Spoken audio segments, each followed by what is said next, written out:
convertirse en células efectoras, y estas mismas células efectoras van a migrar a los tejidos periféricos, que es donde se supone que está la agresión o la injuria o la infección, y van a reconocer otra vez antígenos que le presentan los macrófagos y las células B o los linfocitos B. Entonces, la diferencia es que acá eran vírgenes, ¿ah?, y acá son efectores.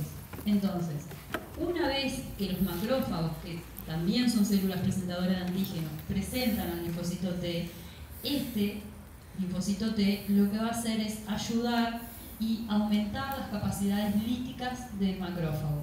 O sea que el macrófago, una vez que se lo muestra a él va a poder definitivamente terminar, por ejemplo, de matar la infección, los virus, las bacterias que él tenga dentro. Por otro lado, estos mismos linfocitos T también pueden encontrarse con linfocitos B que le presentan antígenos, y estas células T van a actuar como helpers, ¿tá?, como ayuda para el linfocito B, para que el linfocito B pueda producir inmunoglobulinas, y además influye esta cooperación también en el cambio de isotipo de las inmunoglobulinas, ¿tá? O sea que a grandes rasgos acá están viendo más o menos concentrada toda la respuesta efectora celular y la respuesta efectora humoral. Esto es para que ustedes se ubiquen en dónde va a ocurrir la presentación de antígenos, ¿ah? ¿Alguna duda al respecto? ¿Algún comentario? ¿No? Bien. Entonces, ¿cómo llegan los antígenos para que una célula presentadora los pueda presentar? Bueno, ustedes vieron en inmunidad innata que la piel, los tractos intestinal son la primera barrera física que tiene el sistema inmune como para frenar la entrada de un patógeno, ¿ah?, por ejemplo, una infección por un microbio cualquiera. Pero una vez que este microbio entra, por ejemplo, en la piel, en el sistema inmune cutáneo, que lo van a ver en otros teóricos que sigan, o en el sistema inmune en los pulmones o en el tracto gastrointestinal, va a haber células dendríticas que van a estar apostadas ahí, porque estas células, en este caso, son las que nosotros conocemos como células dendríticas centinelas. Son las centinelas del sistema inmune. Estas células están todo el tiempo captando antígenos y llevándolos para presentarse a los linfocitos T. Quiere decir que si están todo el tiempo captando antígenos, no solo captan antígenos de patógenos. Las células dendríticas también están todo el tiempo captando antígenos propios. Y no por eso el sistema inmune actúa contra los antígenos propios, ¿tá? Que les quede claro que estas células pueden presentar antígenos propios, pero cuando la célula dendrítica presenta un antígeno propio, normalmente en situaciones fisiológicas, este antígeno es presentado de manera tolerogénica, ¿no? Entonces, sin embargo, cuando hay una infección, el sistema inmune recibe señales de alerta, y estos antígenos ya no van a ser presentados de manera tolerógena. Estos antígenos van a ver que van a ir y van a ser presentados de una manera que el sistema inmune los ataque. Pero para ello, los antígenos tienen dos opciones. Opción A, los llevan las células dendríticas que los captan. Algunos pueden ir por la linfa solo, pero en general, la mayoría de las veces van las células dendríticas cargadas con esos antígenos, migran por la linfa y llegan a los ganglios por el vaso linfático aferente y caen en la zona del seno subcapsular y luego van hacia aquí, que son las zonas ricas en linfocitos T. De hecho, los linfocitos T también vienen a esa zona y ahí es que se produce el encuentro entre la célula presentadora y el linfocito T. La opción B es que los antígenos vayan solos por medio de la sangre y en ese caso el vaso va a ser o va a actuar como filtro. Ahí en el vaso también hay células dendríticas, que son células dendríticas residentes del vaso, que también van a captar los antígenos y presentarle los linfocitos T que también hacen su pasaje por el vaso. Así que esas son las vías de llegada en general de los antígenos hacia los lugares donde el sistema inmune los va a procesar y los va a presentar. Entonces, yo les decía hoy que las células dendríticas actuaban como centinela en los lugares de barrera, y eso implica que la célula dendrítica está continuamente tomando antígenos, y hay un nivel basal en donde ellas llevan antígenos, pero todo se da tranquilamente, sin señales de peligro. En general se dice que las células dendríticas aquí, cuando captan antígenos, cuando todavía no lo captaron, están en estado inmaduro. Se dice que están en estado inmaduro porque en realidad en ese momento tienen una gran capacidad de captación de antígenos. Yo no voy a hablar de cómo captan las células dendríticas los antígenos, que puede ser por fagocitosis, por endocitosis, por macropinocitosis. No vamos a ver esa parte porque hay otras partes muy importantes a mirar y si no, no nos da el tiempo. Pero bueno, esas son las vías por las cuales puede captar. Y se dice también que en este momento tienen baja expresión de moléculas de MHC. Ustedes van a ver ahora que los antígenos tienen que ser presentados en el contexto de moléculas de MHC, si no el linfocito T no los va a reconocer. Y también tienen baja expresión de moléculas de coestimulación. Esto define una célula dendrítica inmadura, y mañana ustedes van a ver bien para qué sirven o cómo funcionan las moléculas de coestimulación. Así que cuando ustedes vean mañana las moléculas de coestimulación en el teórico de activación, acuérdense de que estas tienen pocas moléculas de coestimulación. Entonces, supongamos que una célula dendrítica capta antígenos, hay señales de peligro, la célula comienza entonces un proceso que se llama de maduración de la célula dendrítica, y en ese proceso está incluido la migración, porque ella tiene que ir de la piel al ganglio linfático. Y eso es un proceso molecular bastante complejo, pero muy resumido, lo que pasa es que las células estas pierden la adhesividad del epitelio, porque hay metaloproteasas, que son enzimas que van a cortar las tramas en donde las células dendríticas están, y hay una expresión aumentada por las células de un receptor de quemoquinas, que es el CCR7 típicamente, para que la célula pueda seguir lo que se llama un gradiente de quemoquina. Las quemoquinas son pequeñas proteínas que sirven como de señalización para atraer hacia un órgano o hacia un lugar. Entonces, la CCL19 y la CCL21 son altamente expresadas por el ganglio linfático. Las células dendríticas expresan su receptor y ellas van migrando, buscando a ver dónde hay más concentración de esto. O sea que el gradiente sería de menos a más. Ellas buscan dónde hay más, y así es como el sistema inmune envía las células dendríticas al ganglio linfático con los antígenos en su interior. En el ganglio linfático entonces ya encontramos células dendríticas de lo que llamamos maduras, que son capaces de activar un linfocito T virgen, y ahí sí, ahí expresan muchas moléculas del MHC, del complejo mayor de histocompatibilidad, expresan muchas moléculas de coestimulación y empiezan a producir citoquinas. Las moléculas de coestimulación acá son importantes porque si no, el linfocito T no podría ser activado del todo. Ustedes van a ver que si bien se precisa la presentación de antígenos, si no hay otra parte que es la que viene mañana, no podría activarse el linfocito T. ¿Alguna duda con esto? Bien. Entonces, yo les dije que las células dendríticas son las únicas capaces de activar o de presentar antígenos y activar a linfocitos T vírgenes.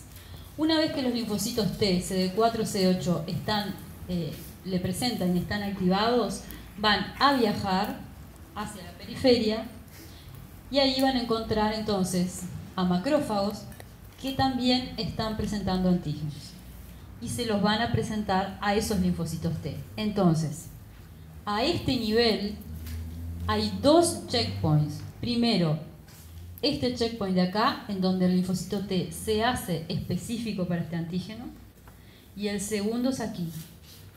Se guarda la especificidad que había aquí. O sea, este linfocito T reconoce el mismo antígeno que le fue presentado acá, pero esta vez presentado por los macrófagos. Después vamos al final teórico a ver cómo los macrófagos hacen para obtener el mismo producto que las células dendríticas. ¿Tá? Bien. Por otro lado, también pueden encontrar linfocitos B, como yo les dije. Los linfocitos B necesitan de la cooperación o la ayuda del linfocito TCD4 y bueno, el linfocito T también le presenta antígeno y este antígeno que él reconoce acá necesariamente va a ser el mismo que él reconoció acá. ¿Tá? No hay cambio de especificidad. ¿Qué pasaría si los linfocitos T salieran activados a la periferia y reconocieran cualquier cosa? ¿Qué tipo de fenómenos empezarían a aparecer? Ahí está, fenómenos de autoinmunidad. Bien, entonces, clásicamente decimos que hay dos vías de presentación de antígenos. La primera es la de antígenos endógenos. Ahora vamos a ver lo que es un antígeno endógeno. Que se presentan a los linfocitos TCD8 en moléculas de MHC de clase 1. Por otro lado, los antígenos exógenos se presentan a los TCD4 en moléculas del MHC de clase 2. Esto es el dogma, esto es lo primero que se demostró y lo primero que se conoció, pero hay otras posibilidades, ya que existe una tercera vía que se llama vía de cross presentación de antígenos, que es una vía importantísima para el sistema inmune, en donde ahí cambiamos, los antígenos exógenos se presentan en MHC de clase 1 y los endógenos en MHC de clase 2. O sea que vamos a ver estas cuatro vías a lo largo del teórico.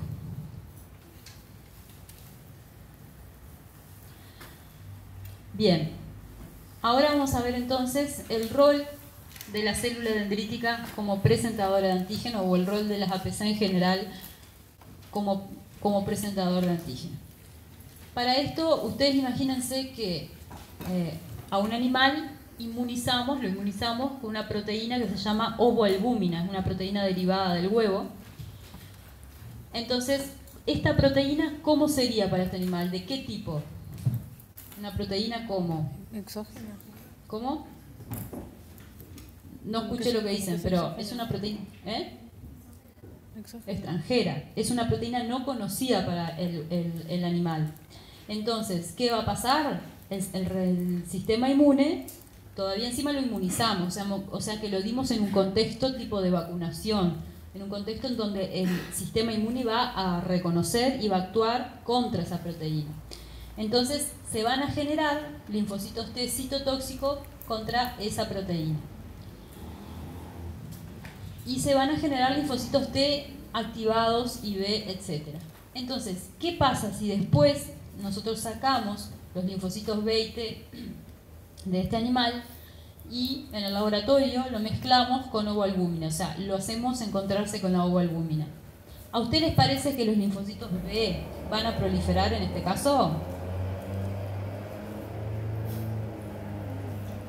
En este caso, el linfocito B, yo les había dicho más temprano, el linfocito B es capaz de reconocer proteínas enteras. Y esto es una proteína entera. O sea que en este caso, el linfocito B va a proliferar y va a empezar a expresar receptores de activación, como es el receptor de la interleuquina 2.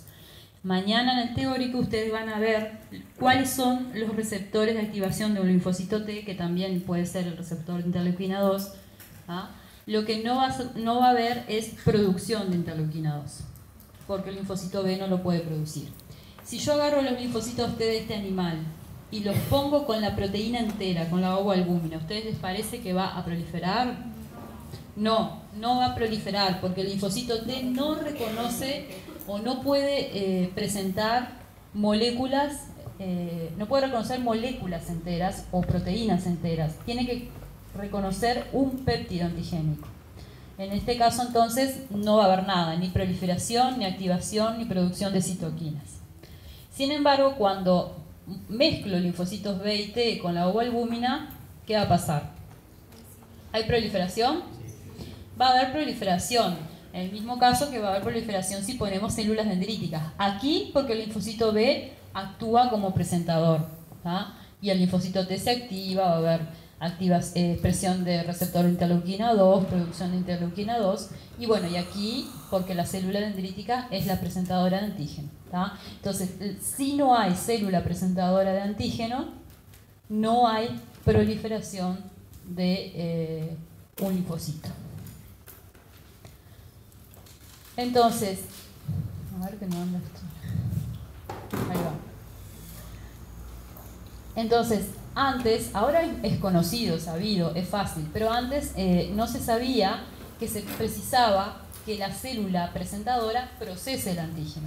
Entonces, en experimentos como este se logró ver que cuando se le daba la proteína nativa, la ovoalbúmina, a células dendríticas que estaban viables, que estaban bien, había una respuesta proliferativa de linfocitos T. Sin embargo, cuando le dábamos la proteína nativa a una célula fijada, que quiere decir que está metabólicamente disminuida, está trabajando muy pobremente, no había proliferación de linfocitos T. Sin embargo, si le damos el péptido a las células presentadoras viables, le damos esto, pero en forma de péptido ya procesado, también volví a ver proliferación de linfocitos T, esperen que no anda, y si le dábamos el péptido procesado a la célula dendrítica fijada, si bien ella estaba metabólicamente calma, casi inactiva, esto, como no se necesitaba procesar, igualmente era presentado y había proliferación de linfocitos T. O sea, de estos experimentos que fueron reales, se dedujo que la célula presentadora debe procesar el antígeno para poder presentarlo. Entonces, ¿qué es lo que reconoce el TCR?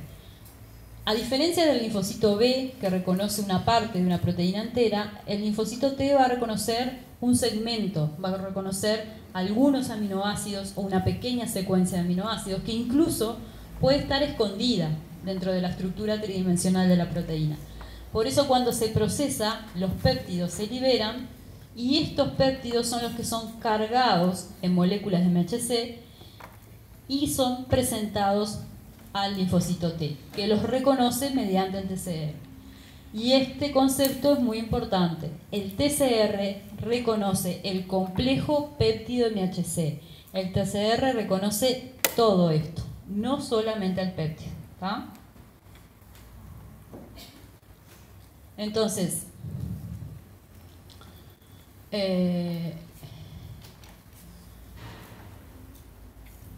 ¿cómo se demostró la importancia del MHC? Fue de esta manera. En realidad estos acá son experimentos que se hicieron más o menos en el año 76. Aquí lo que se hizo fue que, y esto se los explico porque ahora viene un concepto muy importante en inmunología, que ya van a ver cuál es. Aquí lo que se hizo fue infectar ratones con un virus dado.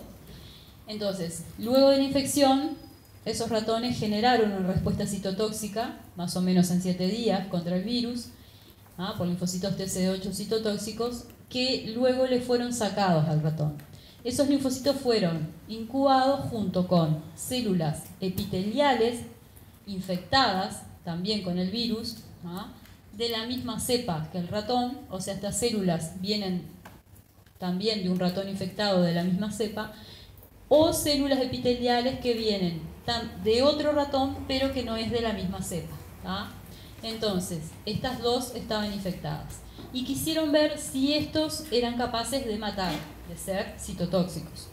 Cuando enfrentaron los linfocitos T, estos citotóxicos, a las células infectadas de la misma cepa del ratón, o sea, tenían el mismo MHC, los linfocitos fueron capaces de matar a la célula infectada. Cuando se incubaron los linfocitos con las células epiteliales de la misma cepa, pero no infectada, los linfocitos no mataron a la célula. No las mataron porque no estaban infectadas. Ahí faltó el antígeno. Entonces, por eso es deseable porque de esa manera el sistema inmune se asegura de que un linfocito T citotóxico no anda matando células que no estén presentando antígenos, porque si no mataría células sanas, entonces no es negocio. Por otro lado, cuando pusieron los citotóxicos con las células epiteliales infectadas también, pero de la otra cepa de ratón, no hubo muerte celular. Y acá lo que pasó fue que, si bien el antígeno estaba, el MHC que lo presentaba no era reconocido por este ratón, porque no era de la misma cepa. ¿Ah? Y de ahí viene el concepto de lo que se llama restricción por el MHC. ¿Ah? La restricción por el MHC es una consecuencia de la selección tímica. Mañana van a ver la selección tímica en detalle. Pero globalmente el linfocito T tiene que reconocer el antígeno en el contexto de moléculas de MHC en el que él se desarrolló, en el que él se educó. Lo que pasa en el timo es lo siguiente: los linfocitos T se educan a no reconocer antígenos propios, ¿ah? Para evitar fenómenos de autoinmunidad. Entonces, en el timo, si un linfocito T que está por salir reconoce fuertemente el MHC propio, tiene dos opciones: o el timo los elimina, o el timo los saca como linfocitos T reguladores. Esto lo vamos a volver a ver, lo van a ver mañana y lo vamos a ver en la clase conmigo de regulación de la respuesta inmune. Si el linfocito T en el timo no reconoce el MHC propio, el sistema inmune lo saca de juego porque lo considera inútil. ¿Ah? Se llama muerte por lesión. Lo van a ver mañana. Si el linfocito T reconoce el MHC propio con una afinidad intermedia, ese es el linfocito T que va a salir a periferia, que va a ser un linfocito virgen y que después va a ser activado. ¿Ah? Entonces, la restricción del MHC es muy importante porque además determina que no haya fenómenos de autoinmunidad, por ejemplo. ¿Tá? ¿Alguna duda de esto? Bien, entonces, esto es un poco las bases moleculares de la restricción por el MHC, porque acá les muestra claramente que el linfocito T, su TCR, reconoce tanto el péptido en cuestión, ¿tá? Póngale que esto es un péptido de una proteína viral, pero reconoce péptidos del MHC. Y ahora vamos a ver que no reconoce cualquier péptido de cualquier parte del MHC. ¿Ah? Vamos a ver, desde un punto de vista estructural, de dónde reconoce los péptidos el TCR. ¿Ah? Así que el TCR reconoce el péptido presentado y los péptidos del MHC. En cuanto a las moléculas de MHC, bueno, el complejo mayor de histocompatibilidad en realidad es un sistema de genes multigénico, muchos genes, que codifican o traducen para proteínas de membrana que son las moléculas del complejo mayor de histocompatibilidad. Entonces, si bien los dos tipos de moléculas son similarmente estructurales, tienen sus diferencias. A nivel del MHC de clase 1 van a ver que tienen una cadena alfa con 3 dominios y una cadena beta-2 microglobulina. Después esta molécula tiene una región transmembrana y una cola citoplasmática. La estructura hace que se forme acá como un sillón o un bolsillo, que está representado, en donde va a venir a asentarse el péptido. Esta parte de acá es igual para todas las moléculas de MHC. Lo que va a variar luego es esto y van a ver cómo. La molécula de MHC de clase 2 tiene dos cadenas, alfa y beta, con dos dominios cada uno, lo mismo, región transmembrana y cola citoplasmática. Lo mismo, alfa 2 y beta 2 son regiones que son iguales en todas las moléculas de MHC de clase 1, sin embargo estas de acá van a cambiar. De la misma manera que en clase 1 se forma un bolsillo aquí para que el péptido venga a depositarse ahí. Entonces, este sistema de moléculas de MHC, el sistema génico, es un sistema polimórfico. Un sistema polimórfico quiere decir que hay variantes alternativas de un gen. Ustedes van a heredar la mitad de la codificación para MHC de su madre y la otra mitad de su padre. Y eso se va a mezclar. Y eso va a crear alelos. La variante de alternativa de un gen es un alelo. Todos vamos a tener alelos diferentes para las moléculas de MHC de clase 1 y para las moléculas de MHC de clase 2. Todos nosotros acá, a menos que haya alguien que sea gemelo con otro, todos tenemos esta parte de acá diferente. Entonces, ¿qué es lo que varió entonces? No entendí. Ahí va. El alfa 2 y el alfa... Entonces, las regiones polimórficas de las moléculas de MHC son, para MHC de clase 1, esta parte que está acá. ¿Ah? Para MHC de clase 2, esta parte que está acá. Estas de acá no son polimórficas. Y la región polimórfica en las dos moléculas está de gusto en el lugar donde va a venir el TCR a ponerse. ¿Tá?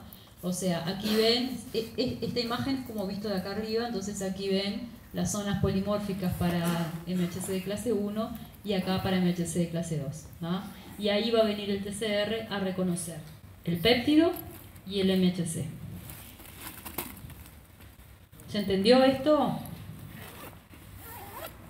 Bueno, esto es estructuralmente, si miramos la molécula MHC de clase 1, bueno, está formada por un piso de hojas beta con hélices alfa en los costados. Aquí se deposita el péptido y lo que tiene de particularidad esta es que aquí hay puentes de hidrógenos que van a sellar esa molécula. Por eso los péptidos cargados en MHC de clase 1 son péptidos chicos de 8 a 10 aminoácidos, a diferencia de la molécula de MHC de clase 2, que estructuralmente también está formada por hojas beta y hélices alfa, pero acá en los costados no hay puentes de hidrógenos que lo cierren. Entonces las moléculas acá son un poco más grandes, pueden llegar hasta 30 aminoácidos de tamaño, y bueno, y son cargadas de esta manera, ¿no?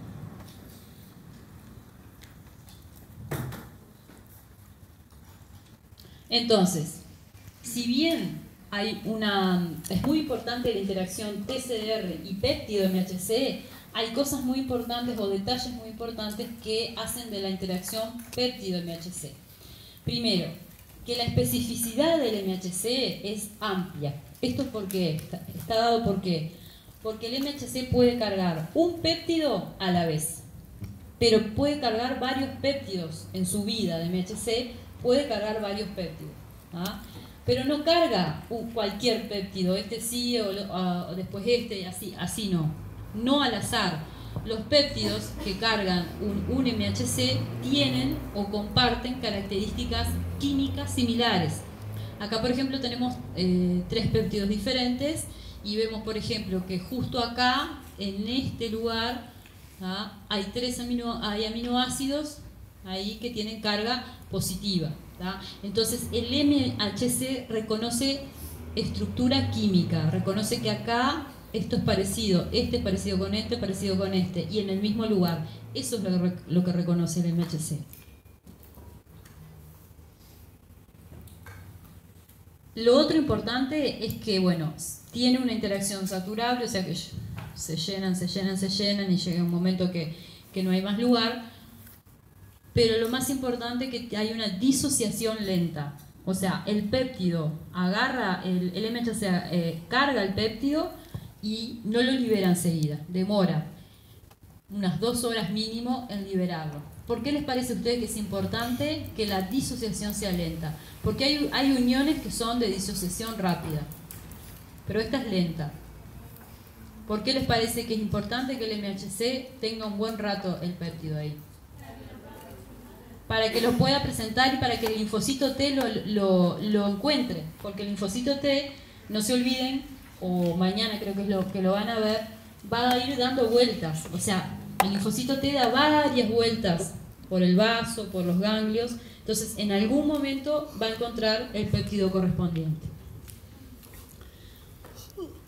Otro concepto muy importante es que en esta unión no se discrimina lo propio y lo no propio. El MHC carga cualquier péptido, ya sea propio o de origen bacteriano o de origen viral o de origen tumoral o de origen de un trasplante, carga todo. ¿Ah? ¿Quién se ocupa de discriminar lo propio y lo no propio?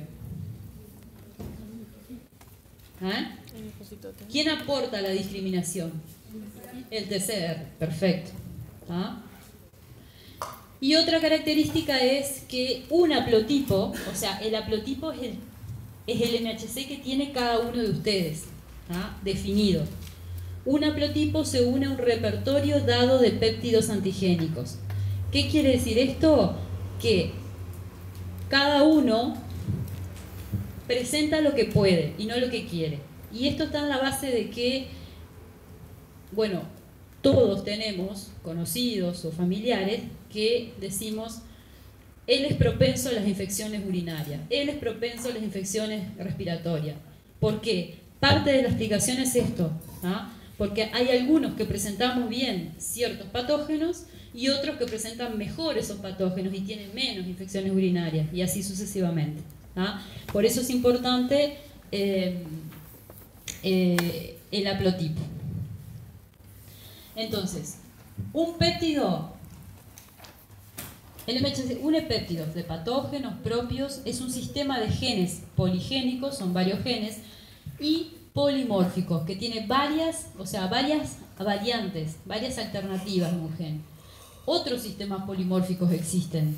El sistema del grupo sanguíneo es un sistema polimórfico. El sistema donde se define el color de los ojos es un sistema polimórfico.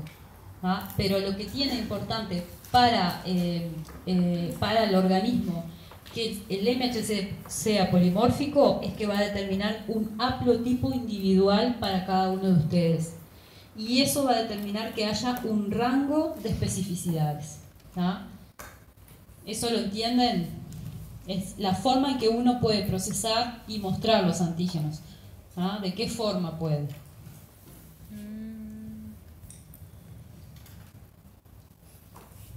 Ahí va. Bueno, por otro lado, el TCR, si bien se viene a unir aquí al sillón, en las moléculas del MHC, sepan que el CD4 y el receptor CD8 de los linfocitos T se unen más bien a las zonas no polimórficas de las cadenas de MHC. Estos dos no interaccionan con la parte polimórfica de las moléculas de MHC. Entonces, hasta ahora vimos que las presentadoras tienen que estar para que ocurra la presentación, ¿ah? Pero no vimos cómo llega el péptido aquí, cómo es procesado el péptido para poder ser presentado. Entonces yo les decía más temprano que hay dos vías de presentación clásicas, ¿ah? Que son la vía de presentación en el contexto de moléculas de clase 2 y la vía de presentación en el contexto de moléculas de clase 1. Y aquí vamos a empezar por ver la vía de presentación en clase 2 y vamos a hablar de lo que es o qué consideramos, por ejemplo, antígenos extra e intracelulares. Entonces, esta diapo es un panorama global, después vamos a ir un poquito más al detalle de lo que es la presentación en moléculas de clase 2. Hoy yo les hablaba de que en esta vía presenta antígenos exógenos. Un antígeno exógeno puede ser una proteína viral, una proteína bacteriana, pueden ser complejos inmunes, pueden ser células que están en proceso de apoptosis, células que están en procesos necróticos, ¿tá? Todo eso puede ser un antígeno extracelular. Y la célula, la presentadora, va a tener medios para entrarlo, ya sea por vía de endocitosis, por fagocitosis, por macrofagocitosis, pero bueno. En general, también sirve para la vía de la fagocitosis, este ejemplo. Entonces, una proteína antigénica es endocitada por la célula dendrítica, por ejemplo, y esa vesícula de endocitosis se va a transformar en un endosoma. El endosoma tiene la particularidad de sufrir como cambios en el tiempo. Acá se le llama endosoma temprano, acá se le llamaría endosoma tardío. La cosa es que el endosoma temprano rápidamente se va a unir a un lisosoma. Saben que los lisosomas tienen, ¿qué tienen? ¿Qué hay dentro de un lisosoma? Proteasas, exactamente. ¿Ah? Simultáneamente, en el retículo endoplasmático se van a empezar a producir, en realidad se producen constantemente. Cuando hay una señal de peligro se empieza a producir mucho más las moléculas del complejo mayor de histocompatibilidad. En este caso, las moléculas en el retículo no están estables. ¿Por qué? Porque las moléculas en el retículo endoplásmico están, vamos a decir, trabadas. Existe lo que se llama la cadena invariante Li, que es esta que está acá, con esta porción acá que se llama clip. Y clip se va a ir a poner acá, en el hoyo, que es donde el antígeno iría, para impedir que se carguen antígenos en el retículo endoplásmico. Una vez que el complejo entre las moléculas MHC y clip pasa por el Golgi y luego por vesículas exocíticas, llega aquí, a este endosoma que es más tardío, y ahí este endosoma, que ahora lo vamos a ver más en detalle, tiene toda la maquinaria necesaria para poner el antígeno en la molécula de MHC, llevarla en vesículas y que se exprese en la membrana del linfocito T. Eso es a grandes rasgos. Ahora vamos a ir un poquito más en el detalle. Entonces, la molécula, yo les dije que la molécula de MHC sale del retículo sellada, viaja hacia el endosoma tardío, que se llama endosoma M2C, C2b.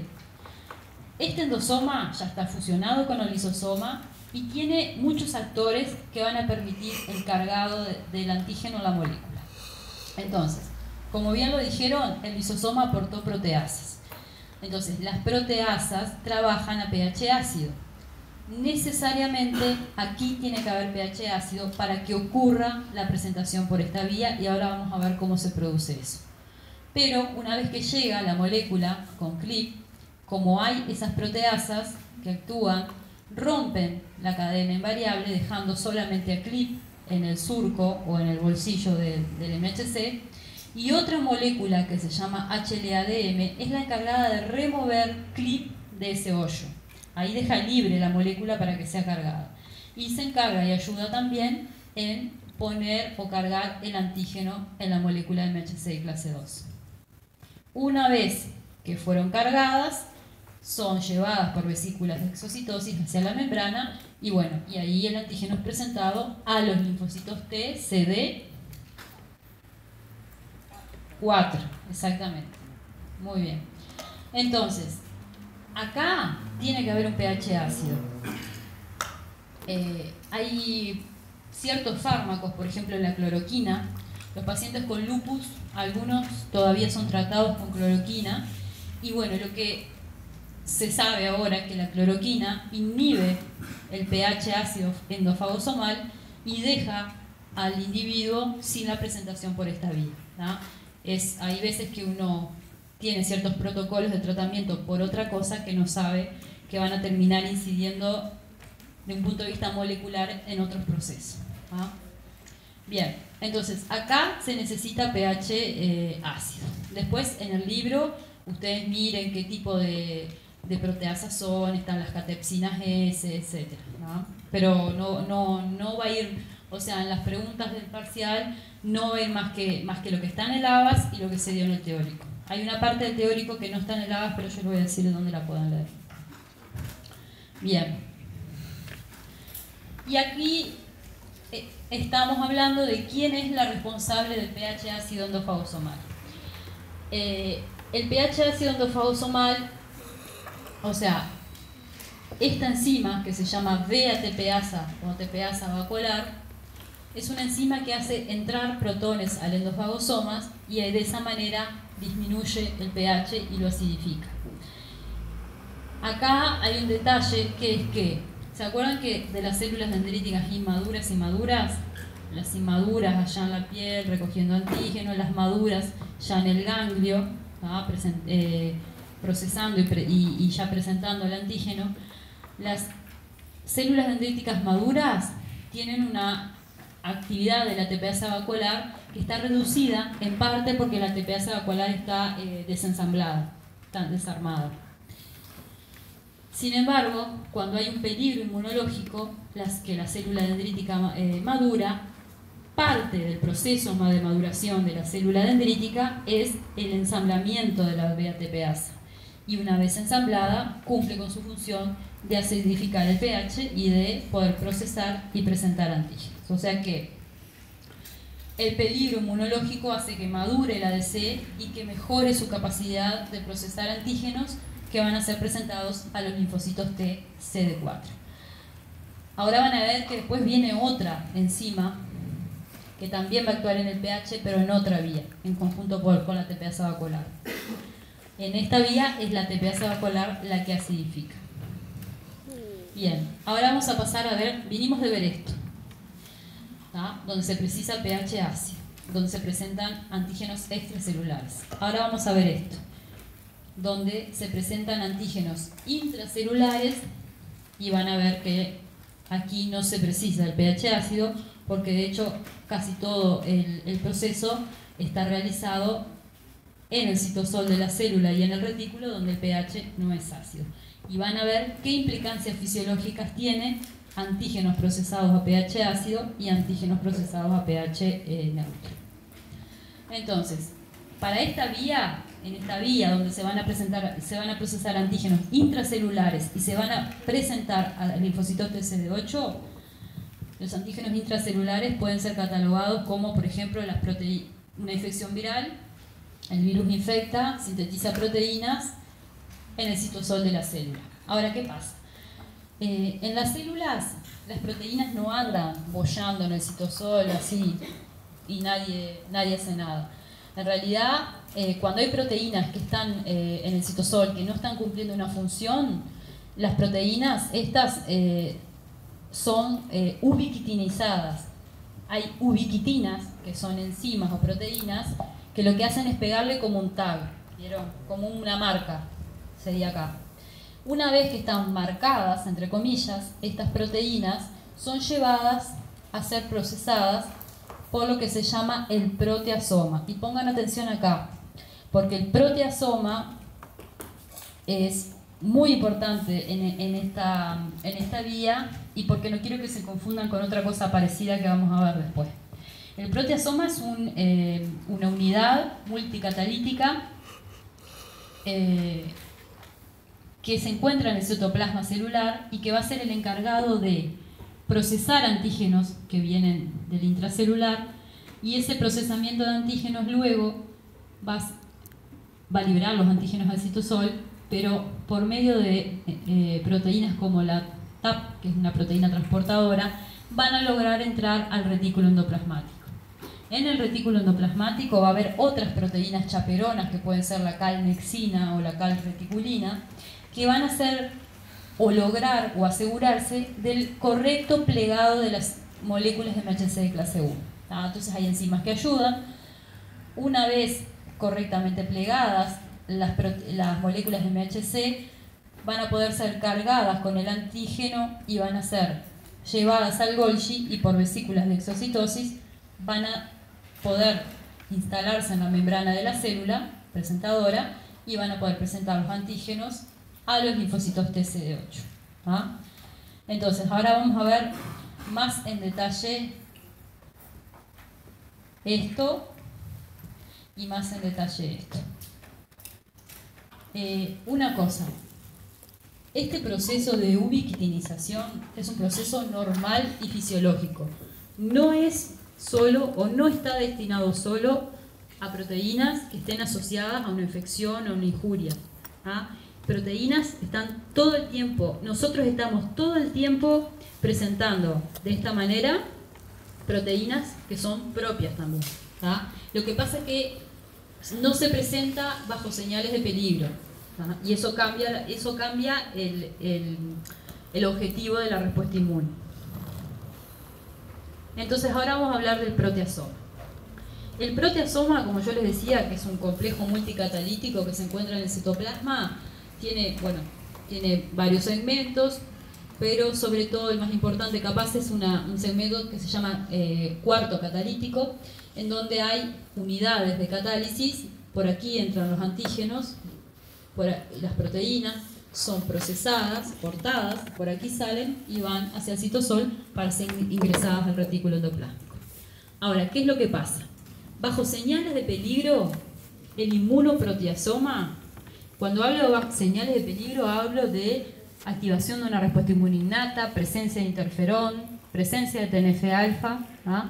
El proteasoma se transforma en un inmunoproteasoma. Y esta transformación no es solo estructural, es una transformación funcional también. Imagínense, esta toma de acá es como que si lo miráramos de acá abajo. Normalmente el orificio por donde entran las proteínas está así. O sea, hay un pasaje de proteínas, pero es una cosa tranquila. Por ejemplo, bajo los efectos del interferón gamma, este orificio se abre, entonces aumenta el flujo de proteínas que pueden pasar. Aumenta la cantidad de antígenos que van a entrar ahí y van a ser procesados. Y no solamente aumenta el flujo, sino que va a haber un cambio en las subunidades, se llaman subunidades inducibles, en que van a aparecer aquí la LMP2, la LMP7, que son muy buenas procesando y rompiendo proteínas y procesando y transformándolo en antígenos.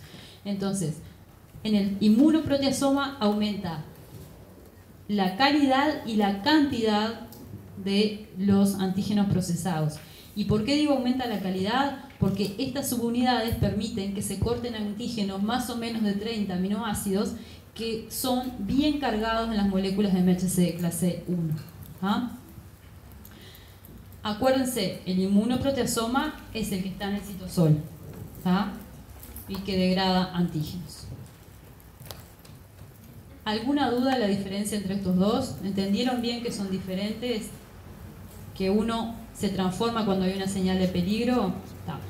Este tema no me acuerdo de que esté en el ABAS, así que en el libro que está bien es en el Janeway. No sé si lo conocen, lo tienen, se escribe Janeway. De ahí pueden sacarlo del inmunoproteasoma. Bien. Entonces, volvemos al cargado de las moléculas. Este es el proteasoma. Yo les había dicho que el pasaje de proteínas por el proteasoma era fisiológicamente normal. De hecho, proteínas viejas que ya no sirven más o proteínas mal hechas que salen mal hechas del ribosoma también pasan por el proteasoma. También son procesadas, cargadas y presentadas. Ahora, las proteínas viejas o mal procesadas que están todo el tiempo siendo presentadas, ¿generan respuesta inmune deletérea? No, no deberían. Normalmente no generan, porque si no estaríamos respondiendo contra nuestro propio organismo. Sin embargo, cuando esto se transforma en inmunoproteasoma, ahí sí. Y cuando hay una señal de peligro, ahí sí. Van a salir antígenos que se van. Esto, ¿se acuerdan? Era TAP, el transportador que los hacía entrar. Luego existe la proteína tapacina, que es esta que está acá, que lo que va a encargarse es de agarrar el antígeno o catalizar el pasaje del antígeno de acá hasta el nicho en el MHC. Y acá están las proteínas chaperonas que hacen que el MHC esté correctamente plegado y bien estructurado. Una vez cargado, se considera que esta molécula es estable y puede salir en vesículas hacia la superficie y presentar el antígeno. Todo esto se desarrolla en un pH neutro. ¿Vamos? ¿Alguna pregunta de acá? Bien. Y esto es para que vean que hay los patógenos, todos, desde los patógenos extracelulares a los intracelulares, los gusanos, los virus, las bacterias, desarrollan mecanismos de evasión del sistema inmune. Quieren evadir al sistema inmune para no ser atacados. Esto lo vamos a ver en un teórico la semana que viene o la otra, no me acuerdo. teórico de respuesta inmune a patógenos. Entonces, acá no importa qué tipo de virus, pero estos son ejemplos de proteínas virales que impiden la presentación de antígenos en moléculas de MHC de clase 1. Por ejemplo, la proteína U56, o esta que está acá, lo que hacen es tapar a TAP, por un lado o por el otro, tapan a TAP y lo que pasa es que los antígenos no pueden entrar al retículo endoplásmico. Otras proteínas como la E19 lo que hacen es meterse entre TAP y los antígenos y la tapacina. ¿Se acuerdan que la tapacina catalizaba la reacción o el mecanismo en el cual los antígenos eran puestos acá? Bueno, en este caso no los puede poner porque la E19 está bloqueando.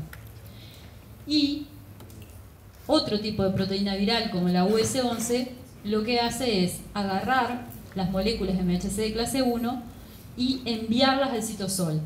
Y una vez enviadas al citosol, estas moléculas que no tendrían que estar flotando en el citosol son ubiquitinizadas y pasadas por el proteasoma y degradadas. Y la célula se queda sin moléculas de MHC de clase 1. O sea, son estrategias virales para que la célula presentadora no active linfocitos T contra sus antígenos. ¿Ah? Esto creo que está en el Shanwei también, pero no me acuerdo. Bueno, entonces venimos de ver. La primera es donde se presentan antígenos endógenos en MHC de clase 2. La segunda que vimos fue la de los antígenos exógenos en MHC de clase 4.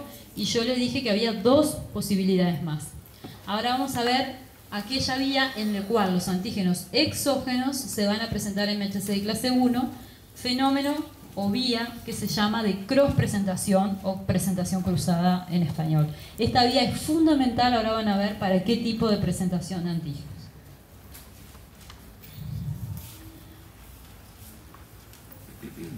Bien. La vía de cross presentación juega un rol crítico en la respuesta inmune. Y ustedes imagínense que yo les dije que las células presentaban porque o la propia célula dendrítica estaba infectada por un virus, por ejemplo, o porque tomaba antígenos de afuera. Ahora, imagínense que hayan una infección viral en donde las células dendríticas no están infectadas por varios motivos, porque no tienen receptores para ese virus, porque el virus logra escapar de entrar a la célula dendrítica. Entonces, en ese caso, el virus infectaría células epiteliales de un tracto, por ejemplo, respiratorio, pero no infectaría las células dendríticas. ¿Qué me faltaría? ¿Qué pasaría? Esto no pasaría. La presentadora no presenta porque no está infectada. ¿Ah? Y como es un virus intracelular, entonces la cross-presentación es un mecanismo de seguridad del sistema inmune. ¿Saben por qué?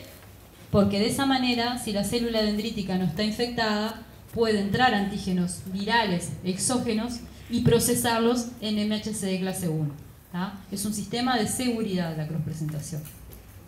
Una pregunta. Sí, perdón.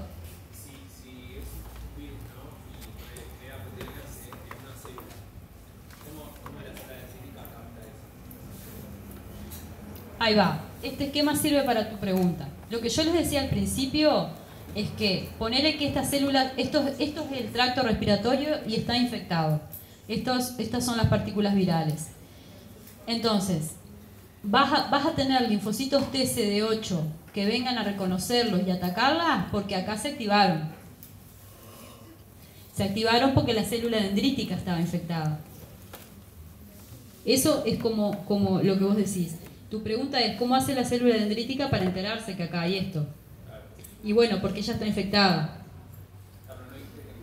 En el caso de que ella no esté infectada, no se enteraría. Entonces ahí se precisa la cross-presentación. Porque ella puede tomar antígenos exógenos y no presentarlos acá, presentarlos acá. ¿Entienden eso, chiquitines? Muy feo. Normalmente los virus infectan las células dendríticas. Hace lógico. y ellas activan linfocitos T, CD4, CD8. Los CD8 citotóxicos van a donde está la infección y matan las células infectadas. Eso es lo general. Pero hay casos en que no pasa eso, en que ella no se entera que hay esta infección. Entonces, si ella no se entera, no podría generar esto. ¿Ah? Entonces, la forma de enterarse es poder agarrar antígenos de afuera y presentarlos por acá. Claro, pero lo que no entiendo es qué es lo que agarras si los antígenos son intracelulares. No, justamente, ahora vamos a ver, pero en el caso de la cross-presentación, ella agarra antígenos extracelulares y los pasa al citosol. ¿Tá? Ahora lo vamos a ver. Lo mismo pasa con los tumores. Hay tumores que no son hematopoyéticos y que no comprometen células dendríticas. Entonces es lo mismo que esto. Si el sistema inmune no se entera que acá hay un tumor, porque el tumor no es hematopoyético, no hay respuestas contra el tumor. La cross-presentación sirve también para la respuesta antitumoral. La cross-presentación es crítica para la respuesta antiviral y antitumoral. ¿Dónde lo procesa? No entendí eso. ¿Dónde lo procesa la célula dendrítica? No, la cross-presentación. Ahora lo vamos a ver. Yo todavía no expliqué. Le estoy diciendo solamente por qué es importante la cross-presentación. ¿Entendieron que es importante? Porque hay veces que ella no se entera de lo que hay y que de esa forma sí se va a enterar. Miren. Es así. Un poco por lo que preguntaba el compañero. La vía clásica de presentación por MHC de clase 1 a los linfocitos TCD8 es que son antígenos citosólicos que van a ser presentados. Eso es lo que vimos hace un rato. En la cross-presentación lo que pasa es esto. El antígeno es centrado en una vesícula, es liberado al citosol y una vez liberado el citosol es tratado como estos y presentado a los linfocitos TCD8. Eso es lo que pasa, que es liberado el citosol. Es la diferencia con estos que ya estaban en el citosol. ¿Entienden?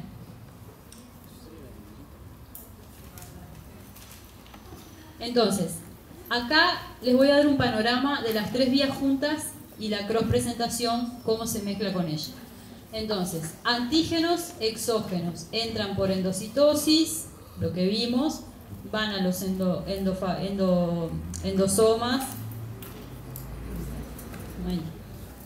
En el endosoma son procesados, del retículo van para ahí, aquí son procesados, son cargados, van hacia la superficie y son presentados a los linfocitos TCD4. Esos son los exógenos. Los endógenos que ya estaban adentro, ¿tá? Son manipulados por el proteasoma, son entrados por TAP, ahí son cargados en moléculas de MHC de clase 1, son llevados por el Golgi, por vesículas, a la superficie y van a presentarle a linfocitos TCD8. ¿Tá? Esta es la vía por clase 2, esta es la vía por clase 1. La vía de la cross-presentación es la conjunción de las dos vías. Si bien ellos entran en vesículas, son liberados al citosol, es lo que les decía hoy, y una vez liberados son tratados como antígenos endógenos. ¿Me entienden? Claro, porque son preparados acá. Exactamente. Y ahora van a ver por qué es importante que sean preparados acá y no acá. Porque acá son preparados en qué tipo de pH. Ácido. Entonces van a ser cortados para ser vistos por ellos. Acá son preparados en pH neutro, van a ser cortados y preparados para ser vistos por ellos. Mismo aunque hubiesen sido antígenos exógenos. ¿Vamos? Esa es la vía de la cross-presentación. Entonces, por definición, la cross-presentación es la presentación de antígenos exógenos en el MHC de clase 1. Las células dendríticas son las células cross-presentadoras. No todas las células presentadoras lo hacen. Los linfocitos B no lo hacen, los macrófagos en muy pocos casos. Las que cross-presentan son las células dendríticas. Tienen un papel crítico en la inmunidad antiviral, lo que les decía, antitumoral, ¿tá? Y por supuesto en la tolerancia a lo propio también, pues lo vamos a ver en otro teórico, y está finamente regulado por el pH del fagosoma. Y esto vamos a ver por qué. ¿Se acuerdan del endosoma temprano y el tardío? Bueno, este sería el tardío, late, y este sería el temprano. En el tardío teníamos la conjunción del lisosoma, las proteasas, las catepsinas, y teníamos un pH ácido gracias a la BATPasa. En el temprano, en las primeras horas luego de la fagocitosis, en la célula dendrítica, el pH se puede mantener neutro. Y eso es lo que se precisa para luego, por cualquiera de las dos vías de cross-presentación. Eso no importa, eso yo no les voy a preguntar que existen dos vías de cross-presentación, etc. Pero estos péptidos que estuvieron acá van a ser liberados al citosol y ahí tratados como péptidos intracelulares. ¿Tá? Entonces, el pH aquí es neutro y el pH aquí es ácido. Y eso lo vamos a ver más en detalle.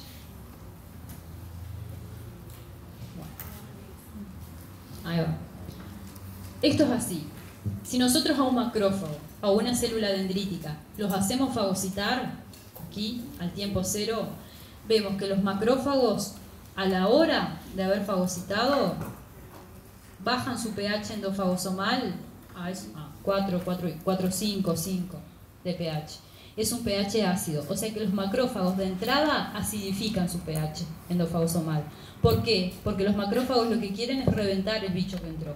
Entonces acidifican el pH, cortan los péptidos como sea y los presentan. ¿Tá? Las células dendríticas, por el contrario, permanecen por lo menos las primeras 2 horas a un pH neutro. Eso, en este ratito, a ellas les da para cross-presentar. En este ratito, ellas no deshacen los antígenos como hacen los macrófagos, sino que los preparan de otra manera para ser cross-presentados. ¿Y esto se debe a qué? A que en las membranas endofagocitarias de los macrófagos hay mucha BATPasa, que era la enzima que acidificaba, las que yo les mostré más temprano.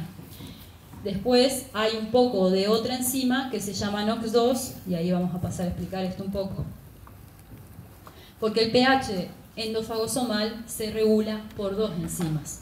La primera es la BATPasa, la que yo les dije que en las células inmaduras no estaba ensamblada, que en las dendríticas maduras sí. Y lo que hacía era entrar protones, representado por H más acá, y la entrada de protones acidificaba. Sin embargo, la NOX2 o NADPH oxidasa lo que hace es consumir esos protones, y al consumir los protones sube el pH, lo alcaliniza. ¿Tá? ¿Entienden? Es un equilibrio entre las dos. Una acidifica, esta alcaliniza. ¿Tá? Eso me gustaría que lo aprendan bien, ¿tá? Porque es típicamente preguntado en los parciales. Entonces, en los macrófagos encontramos en tiempos tempranos mucho más BATPasa que los DOX y después todavía más, ¿tá? Más ácido. Sin embargo, en las células dendríticas, en etapas tempranas, hay mucho más NOX2, que es la que alcaliniza, que la BATPasa que acidifica. Y eso es lo que se logra, eso es lo que logra manejar el pH endofagosomal.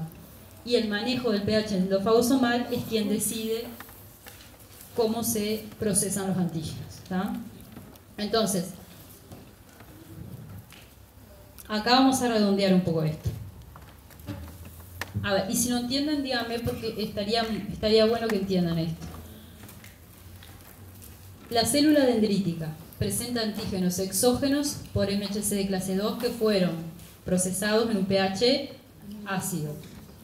El linfocito TCD4 reconoció este antígeno, se activó, va a ir a la periferia, y en la periferia hoy más temprano yo les dije, los macrófagos y los linfocitos B le van a presentar el mismo antígeno. Y ustedes me dijeron, ¿y lo va a reconocer? Sí. En estos dos tipos celulares, el antígeno también se procesó en pH ácido.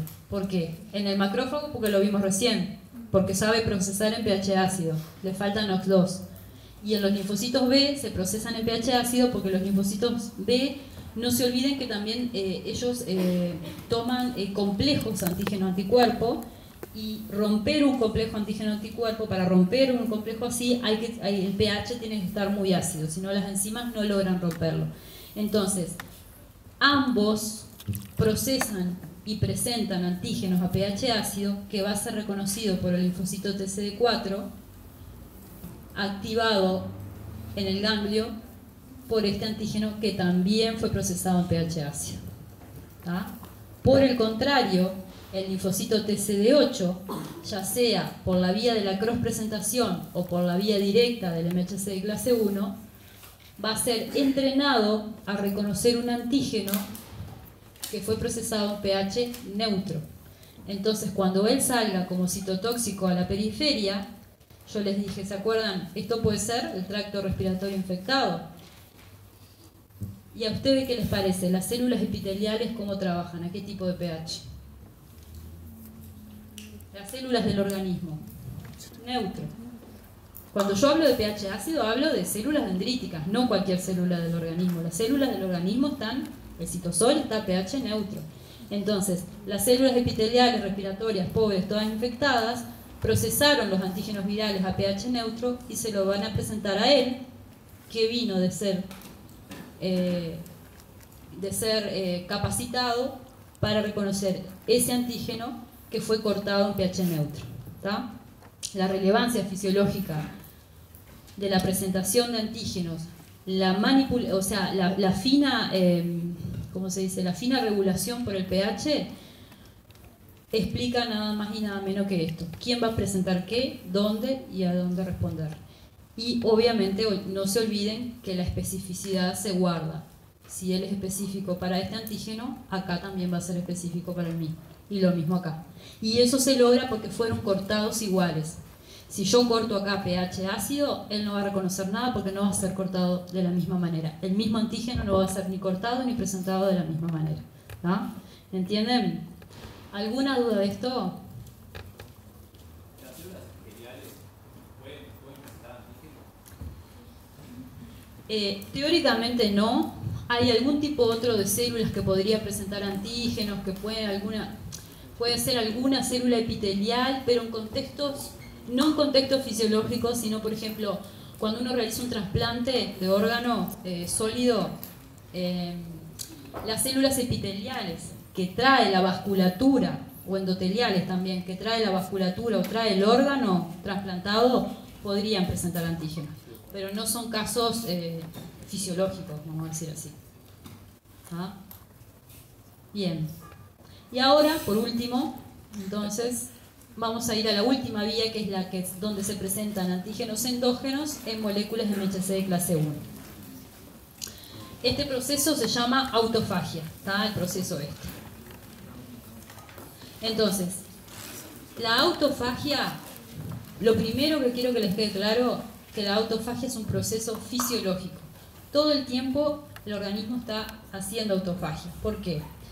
Porque la autofagia sirve para que proteínas que están viejas o degradadas se puedan degradar y se puedan eliminar del citosol. Entonces, estas proteínas van a ser tomadas por lo que se llama autofagosoma o membrana de autofagosoma y van a ir a este organelo. ¿Se acuerdan aquel organelo en donde había todo, las proteasas, donde estaban HLA-M, etcétera? Bueno, van a ir a este organelo. En este organelo se van a degradar, van a ser cargadas y presentadas. Normalmente estas proteínas son presentadas de manera tolerogénica, porque son proteínas viejas que están ahí, que no sirven para más nada. O sea, eso es otra forma de degradar proteínas que no sirven más.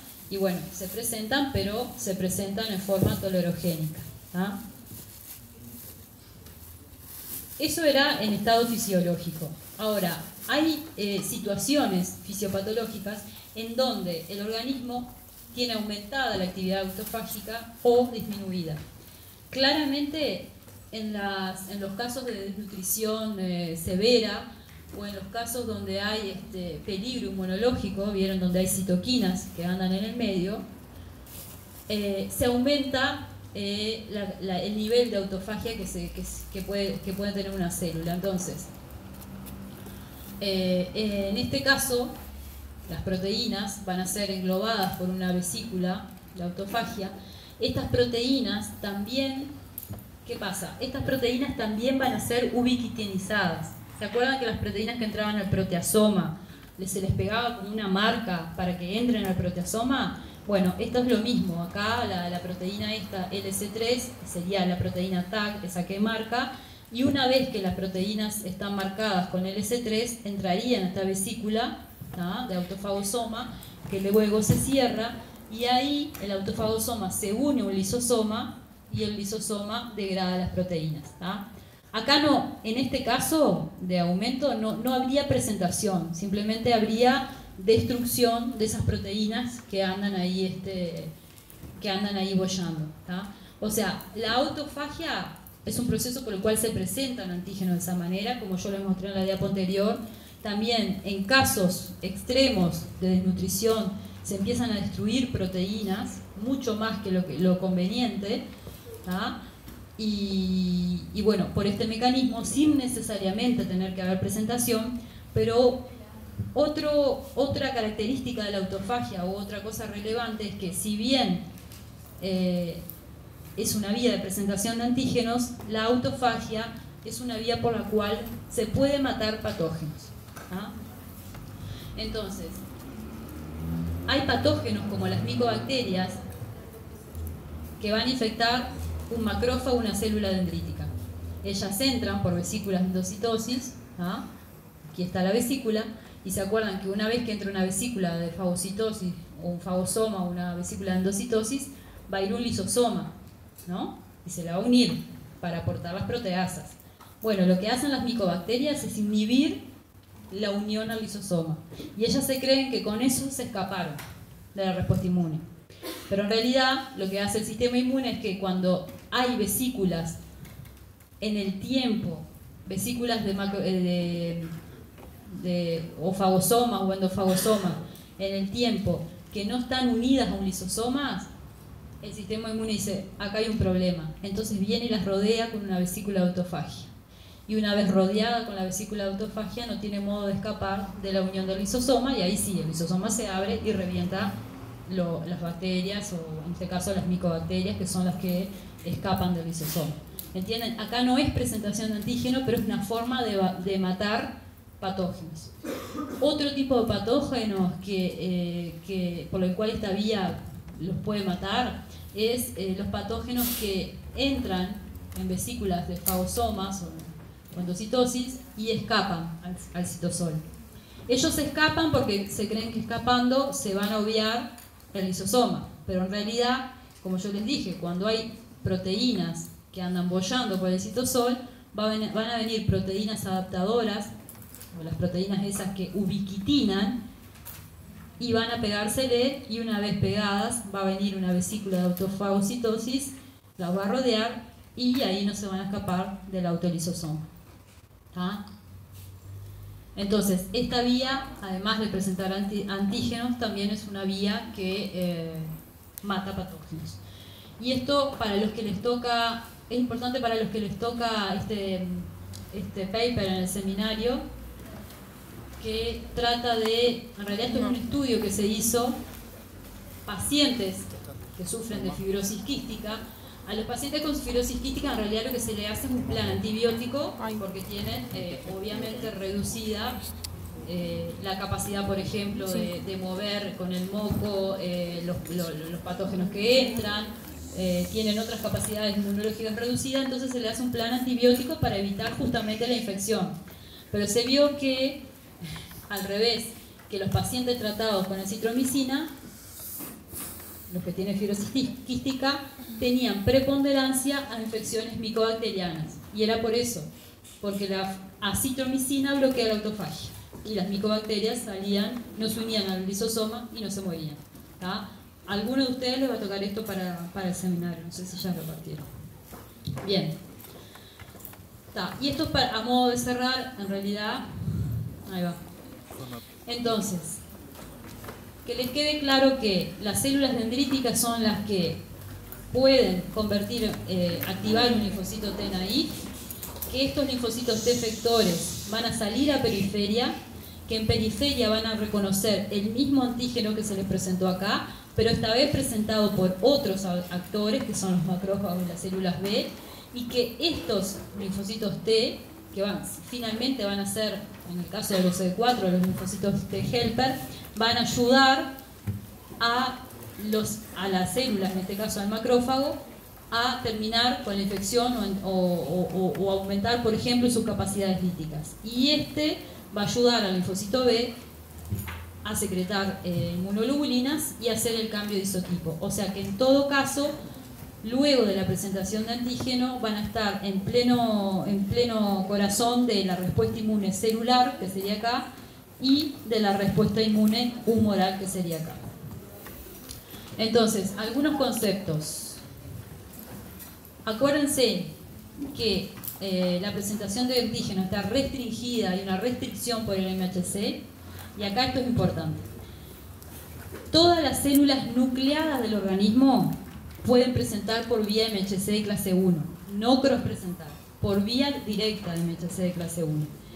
Y presentan el estado de su proteoma, que no es lo mismo que proteasoma. El proteasoma era el cilindro que degradaba. El proteoma es el conjunto, o la muestra en realidad del conjunto de proteínas que tiene una célula.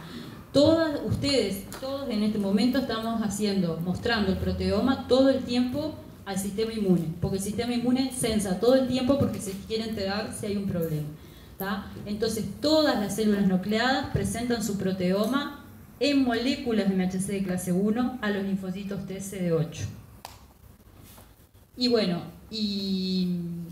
los linfocitos TC8 además pueden ser activados por la vía de la cross-presentación, y los CD4 mediante la vía de MHC de clase 2, donde se trabaja pH ácido, que en su fase efectora van a activar a macrófagos de linfocitos B.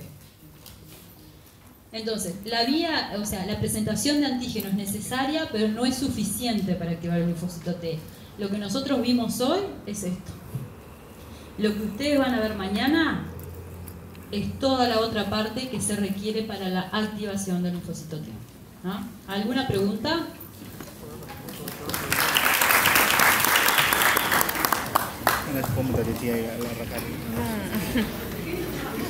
Una